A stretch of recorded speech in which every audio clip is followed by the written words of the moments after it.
எல்லாம் அல்ல இறைவனின் கருணையோடு 505 ஆல் நியூஸ் யூடியூப் சேனலுக்காக நான் உங்கள் தியாகபாலா. அனைத்து நேயர்களுக்கும் அன்பார்ந்த வணக்கத்தை தெரிவித்துக் கொள்கிறேன். நம்ம இந்த பதிவில் என்ன பார்க்க போகிறோம் அப்படின்னு சொன்னால், நம்மளோட யூடியூப் சேனலில் நம்ம உலகியல் விஷயங்கள், அரசியல், ஆன்மீகம், மருத்துவம், ஜோதிடம் இது சம்மந்தமாக பார்த்துக்கிட்டு வர்றோம். ஜோதிடம் அதிகமாக பார்ப்போம். அந்த வகையில் நம்ம ஜோதிட சம்பந்தமான விஷயத்தை பார்க்க போகிறோம். அதில் முக்கியமாக என்னன்னா, அதாவது 26/4/2025 அன்று ராகு கேது பெயர்ச்சி உள்ளது. இந்த ராகு கேது பெயர்ச்சியானது எது மாதிரியான தாக்கத்தை ஏற்படுத்தும் அப்படிங்கிறதெல்லாம் நம்ம எல்லா ராசிக்கும் தனித்தனியான வீடியோ பார்ப்போம், அது பிறகு பார்ப்போம். இப்போ குறிப்பாக நம்ம என்ன பார்க்க போகிறோம் அப்படின்னு சொன்னால், இந்த ராகுவும் சனி பகவானும் அதாவது ராகு பெயர்ச்சியாவது பூரட்டாதி 3ஆம் பாதத்திற்கு ராகு வருகிறது கும்பராசிக்குள். அதே பூரட்டாதி 3ஆம் பாதத்தில் சனி பகவான் விட்டிருக்கிறார். இந்த காலகட்டம் ரொம்ப உஜாராக இருக்க வேண்டிய ராசி எது அப்படின்னு சொன்னால் கும்பராசி. கும்பராசி நண்பர்கள் ஏற்கனவே அவர்களுக்கு 7.5 சனி வேறு நடந்துக்கிட்டு இருக்கு. இப்போ சனி பகவான் அந்த சொந்த வீடாகிய அந்த கும்பராசியில் வீட்டிருக்கிறார். இப்போ அந்த இடத்துக்கு ராகு பகவான் வருகிறார். இப்போ ராகுவும் சனியும் சந்திக்கும் பொழுது ஏதேனும் ஒரு பாதிப்புகளை ஏற்படுத்துவதற்கான வாய்ப்பு அதிகமாக இருக்குது அப்படிங்கிறது. அதுக்காக தான் நம்ம அந்த பதிவை போடுறோம். இந்த பதிவு குறிப்பாக கும்பராசிக்காரர்களுக்கு மட்டும்தான். கும்பராசி நண்பர்களே, நீங்கள் கொஞ்சம் உஜாராக இருக்கணும் அந்த காலகட்டத்தில். அதாவது 26/4/2025 அன்று ராகு கேது பயிற்சி இருக்குது. அதில் ராகு உங்கள் ராசிக்குள்ளே வர்றாரு. இந்த உங்கள் ராசிக்குள்ளே வரக்கூடிய ராகு நேரடியாக மண்டலத்தில் சனி பகவானோட சந்திப்பு ஏற்படுது. அவர் நேரடியாக சனி பகவானை சந்திக்கிறார். இப்போ சனியும் ராகுவும் நம்ம அந்த வான்மண்டலத்தில் சந்திக்கும் பொழுது ஒரு பெரிய தாக்கத்தை ஏற்படுத்துவார்கள். இது உலகியல் ஜோதிடத்தில் உலக ரீதியான தாக்கம் வேறு, அது நம்ம அடுத்த பதிவுகளில் பார்ப்போம். ஆனால் குறிப்பாக கும்பராசி தனிப்பட்ட நபர் ஜாதகத்துக்கு கும்பராசிக்கு பாதிப்பை ஏற்படுத்துவார்கள். இதில் தசா புத்தி நல்லா நடந்துக்கிட்டு இருக்கு அப்படின்னு சொன்னால் நீங்கள் பயப்பட வேண்டாம். உங்களுக்கு தசா புத்தி ஜென்ம ஜாதகத்தில் நல்லா நடந்துக்கிட்டு இருக்கா அப்படிங்கிறத பக்கத்தில் உள்ள ஜோதிடர்கள்ட்ட அணுகி தெரிஞ்சுக்கிங்க. நீங்கள் பயப்பட வேண்டியதில்லை. இப்போ தசா புத்தி சரியில்லாமல் ரொம்ப அதாவது கெடுதல் செய்யக்கூடிய தசா புத்திகள் நடந்துக்கிட்டு இருக்குது அப்படின்னு சொன்னால் நீங்கள் கொஞ்சம் இந்த காலகட்டத்தில் உஜாராக இருக்கணும். காரணம் என்ன அப்படின்னு சொன்னால், ஏற்கனவே 7.5 சனி நடந்துக்கிட்டு இருக்கு. உங்களுக்கு ஜென்மச்சனியாக வெற்றி இருக்கிறது. இந்த காலகட்டத்தில் ராகுவும் சனியும் சேர்க்கை உங்கள் ராசியில் போகுது. இப்போ இது எது மாதிரியான விளைவுகளை ஏற்படுத்தும் அப்படின்னு சொன்னால், அதாவது நீங்கள் எதிலெல்லாம் எச்சரிக்கையாக இருக்கணும் அப்படிங்கிறதுக்காக தான் இதை சொல்கிறோம். அதிலெல்லாம் எச்சரிக்கையாக இருங்க. பரிகாரமும் சொல்கிறோம், அதையும் பண்ணிக்கலாம். அது எச்சரிக்கையாக இருக்க வேண்டிய விஷயம் அப்படின்னு சொன்னாக்க, வாகன விஷயங்களில் எச்சரிக்கையாக இருக்கணும். அதுவும் கனரக வாகனங்கள் இருக்குல்ல, அதில் ரொம்ப எச்சரிக்கையாக இருக்கணும். ஏன்னா ராகு வாகனத்தை குறிக்கக்கூடியவர். இந்த சனி அதாவது வாகனங்கள்லேயே டிராக்டர் போன்ற அந்த விவசாயத்துக்கு உரிய வாகனம், அல்லது குப்பை லாரிகள், அல்லது லாரி, டிப்பர், இது மாதிரி பெரிய வாகனங்களை, அதாவது அந்த லோடு ஏற்றக்கூடிய வாகனங்கள் எல்லாம் குறிக்கக்கூடியது சனி. இப்போ இந்த ராகுவும் சனியும் சேர்க்க பெறும்போது இது மாதிரியான வாகனங்கள் சம்பந்தமான பிரச்சனைகள் வருவதற்கான வாய்ப்பு இருக்குது. எல்லா வாகனமுமே உஜாராக இருங்க. இந்த கனரக வாகனங்களில் ரொம்ப உஜாராக இருக்கணும்.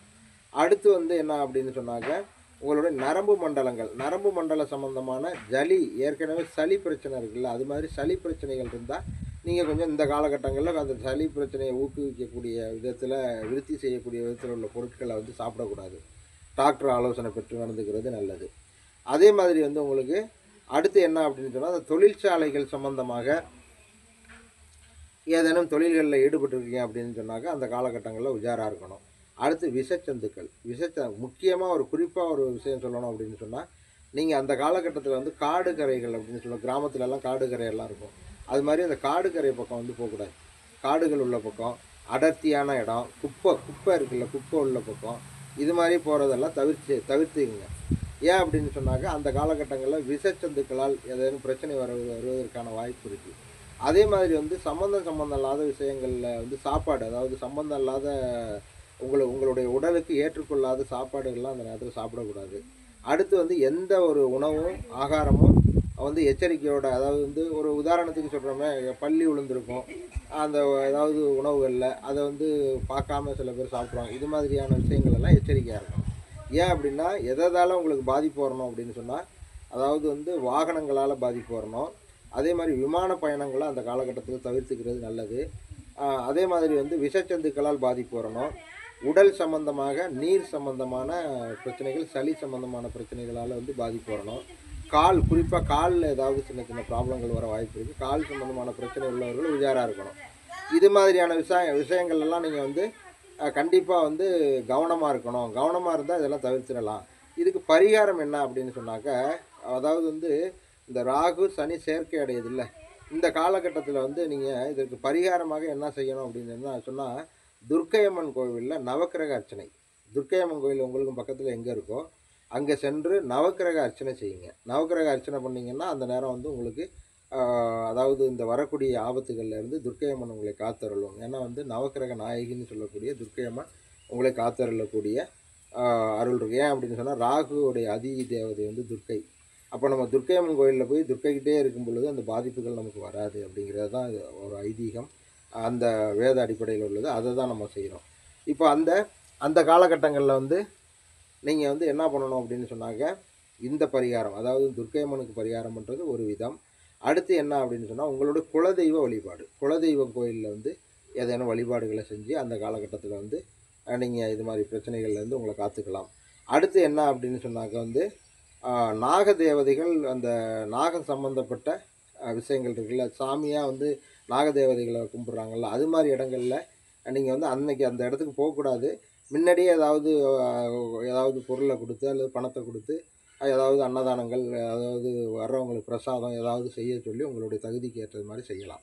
இது மாதிரி விஷயங்களை அன்றைக்கி கடைபிடிங்க. கூடியவர்களும் உங்களோட இஷ்ட தேவதை, குலதேவதை துர்க்கையம்மன், அதாவது முதல்ல உங்கள் இஷ்ட தேவதையோட வழிபாட்டில் இருக்கலாம். அப்படி இல்லைன்னு சொன்னாக்க வந்து குலதேவதையோட வழிபாட்டில் இருக்கலாம், அல்லது துர்க்கையம்மனுடைய வழிபாட்டில் இருக்கலாம். குறிப்பாக அந்த 22ஆம் தேதி வந்து உங்களுக்கு வந்து காலையிலேருந்து அதாவது நைட்டு ஒரு 10 மணி வரலும் இந்த வழிபாடு சம்மந்தமான விஷயங்களில் ஈடுபட்டுக்கிட்டு இருக்கணும்.